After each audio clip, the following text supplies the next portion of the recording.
record with a whole ton of instrumentation. Are there any other players that you want to throw the spotlight on? So we've got Dorikas and we've got Paul Delorier and Allison Young. Very fortunate to have Mike Madison, who is the vocalist with Tedeschi Trucks Band and Derek Trucks.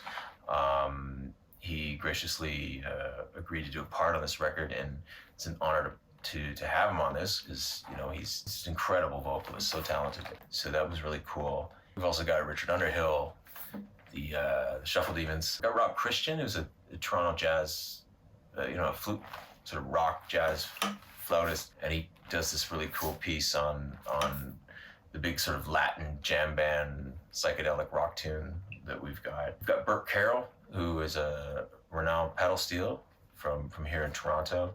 He's on there as well. And I think what's really bittersweet about this record is that it's the final recording of my friend and longtime tour manager and bassist, Gunther Capelli, who passed at the beginning of 2021.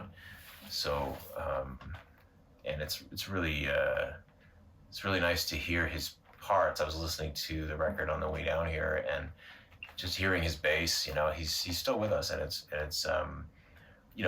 I dedicate this record to him. He really, we miss him, and he did some incredible work on this album, and I really hope you can.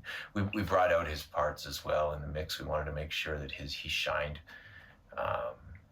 as well. So rest in peace, Gunther.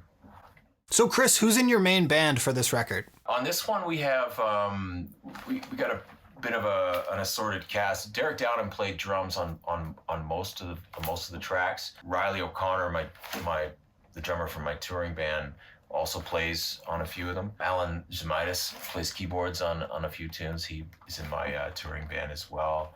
Jesse O'Brien, who plays with Colin James and all sorts of Canadian blues folks. Incredible player. He did all his parts right here on this grand piano and the Hammond over there. Incredible horn section. We got Richard Underhill and Allison Young co-leading it with Tom Moffat and William Karn. Some incredible horn players. How does that crafting approach work for you for something like a guitar solo? I do the guitar solos last. We get everything down, and then we, a few of the solos I did with the band or live off the floor, but some of them, because of when we started here, there was just so much stress with COVID that I didn't know if things were going to stay open. I'm worried about a virus, let alone what tempo things are going to end up when we listen to playback. I was more worried about getting things in pieces as I could get them, and making sure that when we were there, we were focused just on those moments. We got some awesome stuff down, and then I just saved the leads. I saved the leads because, I'm a guitarist first and foremost, but those aren't the most important things in this process. But when I get to them, I want them to be special. I think about them a bit, but I'll go in and I'll lay down several takes for a solo for one tune, and I'll just pick the best one. I like to try a bunch to see what comes out. And then often it's one of the first few in the run that was. I mean, it depends on the song you're talking about. You're talking about something like "We're Not Alone" with Paul Delorier and I trading solos. I mean, he did his in Florida and I did mine in Toronto. Yeah. But that's just the way it is. Those two solos were done. Those are pretty much raw and what happened, right? But other songs, you have a little more leeway to think a little more and try different things and get different sonic textures.